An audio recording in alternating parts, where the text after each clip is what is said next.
दोस्तों, हम हिंदी साहित्य का इतिहास के आधुनिक काल को पढ़ रहे थे और जानना चाहते थे कि आधुनिक काल में जो सर्वाधिक विधाएं केंद्र में रही, उसमें नाटक का भी बहुत महत्वपूर्ण स्थान रहा। और ये आश्चर्य की बात नहीं है कि आचार्य रामचंद्र शुक्ल ने 1929 में लिखे गए अपने हिंदी साहित्य के इतिहास में कहा कि आधुनिक काल का प्रवर्तन नाटक जैसी विधा से हुआ। देखिए, नाटक के साथ ये है कि नाटक की संभावना वह लोगों तक बहुत इत्मीनान से और बड़ी आत्मीयता से पहुंच जाता है।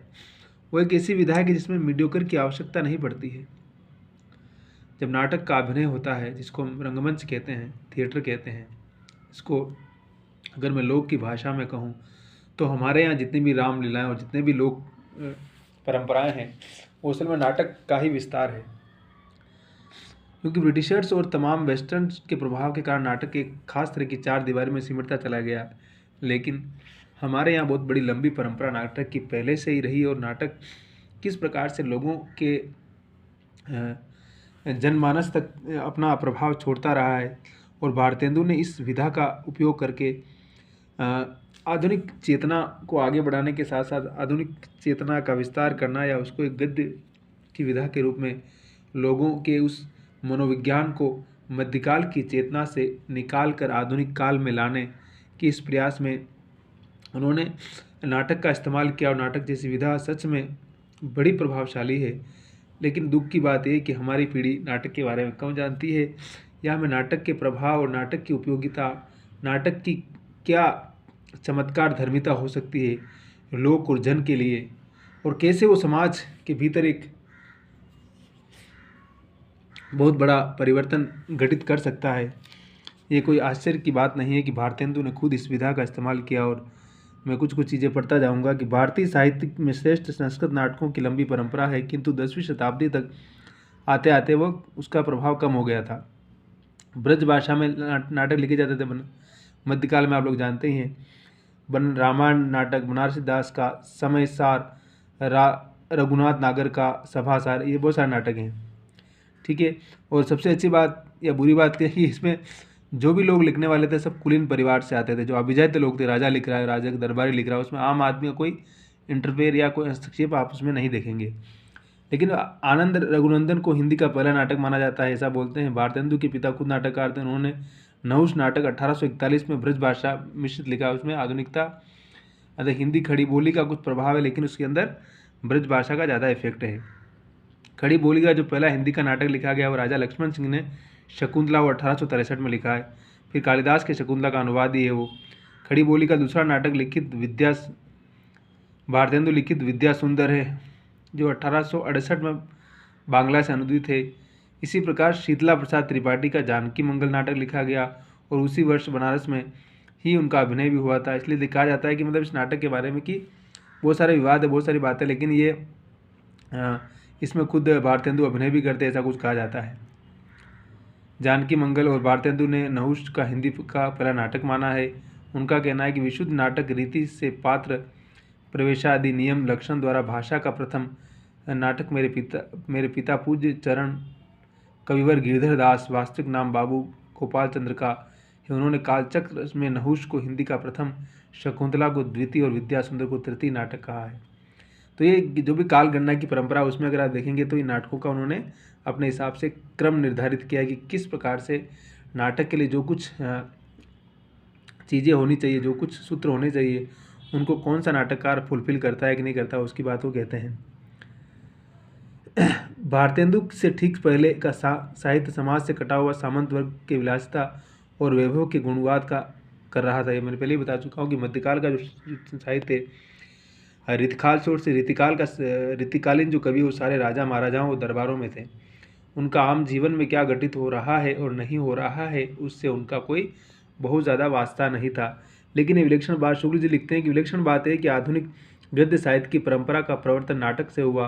लेकिन विलक्षण बात तब होती जब ये परिवर्तन नाटकों से न होता। भरत मुनि ने नाटक की सृष्टि के मूल में लोक का दुख माना है। लोक जागरण का सशक्त माध्यम है। अंतर्विरोध यहाँ भी है, पर अधिकांश नाटकों की मूल चेतना सामाजिक राजनीति की। वो कह रहे हैं कि फिर भी जो भी कहा जाए, लेकिन खुद भरत मुनि जो हमारे आदि नाटककार माने जाते हैं, उन्होंने खुद इस बात को माना है कि नाटक का आविर्भाव उस जनमानस के दुख और पीड़ा से होता है। तो अगर शुक्ल जी ऐसा मान रहे तो कोई बहुत बड़ी आश्चर्य की बात नहीं है। और नाटक अगर उस लोक तक जाता है, उस जनमानस की ज़िंदगी में प्रवेश करता है, तो ये हमारे लिए और सभी के लिए बड़ी सुखद आश्चर्य की बात है।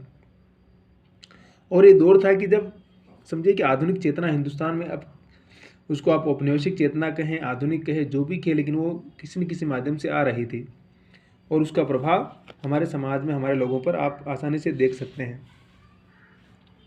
तो इसमें बहुत सारे नाटककार लोग रहे हैं। फिर भारतेंदु ने खुद भारत दूरदर्शा नाटक लिखा, आपने सुना होगा उसका नाम, जिसमें वो ब्रिटिश साम्राज्य का विरोध भी करते हैं और भारतीय जनता की बात भी करते हैं कि अंग्रेज राज सुख साज सजे सब भारी, पे धन विदेश चली जात अति ख्वारी।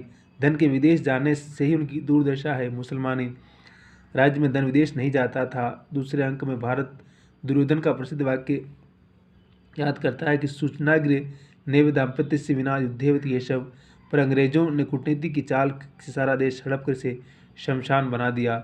भारतेंदु ने अपने एक निबंध में लिखा कि मुसलमान आक्रमणकारियों ने यहाँ के लोगों निरंतर युद्ध करते रहे, पर अंग्रेजों ने तो उनकी हमारी वीरता को ही मटिया मेट कर डाला। भारत दूरदर्शा का रूप बिंब है क्रूर, आधा पाकिस्तानी आधा मुसलमानी, हाथ में नंगी तलवार।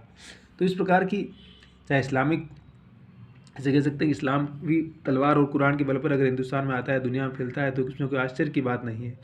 और लेकिन वो कहते हैं कि ब्रिटिशर्स ने तो यहाँ के लोगों को पूरा इस प्रकार से उनकी आइडेंटिटी को ही खत्म कर दिया।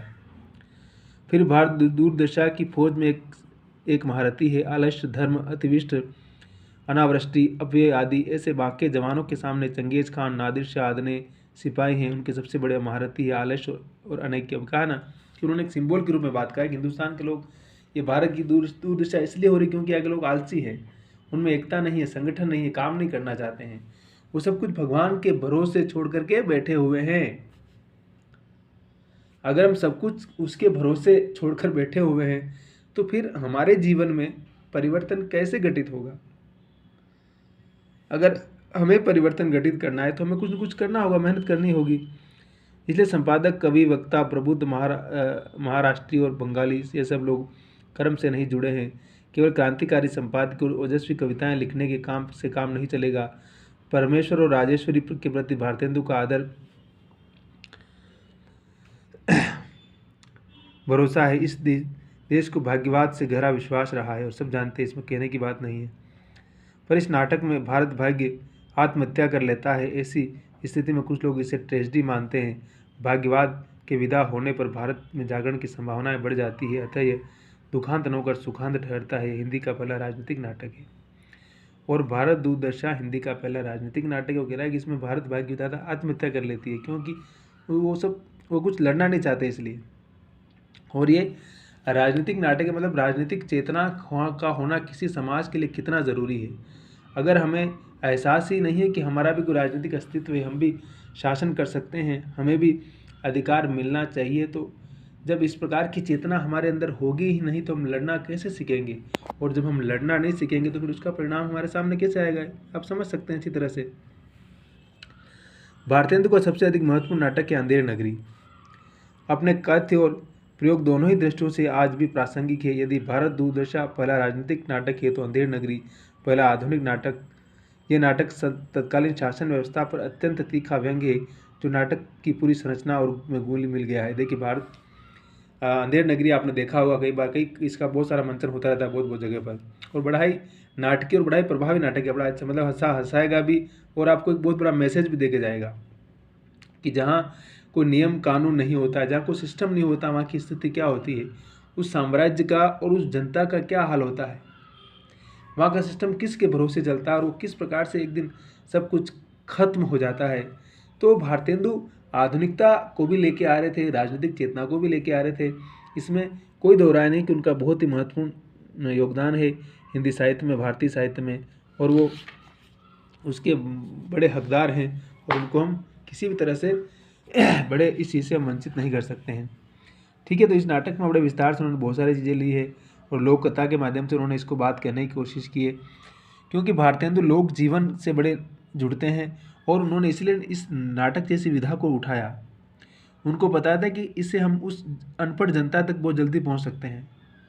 वो किसी राजा महाराजा और किसी उस रॉयल फैमिली के लिए रचना नहीं कर रहे थे, बल्कि वो उस आम पाठक के लिए रचना कर रहे थे, जहाँ तक कि उनको पहुँचना था और सच में पहुँचना था, और पहुँचते भी हैं वो।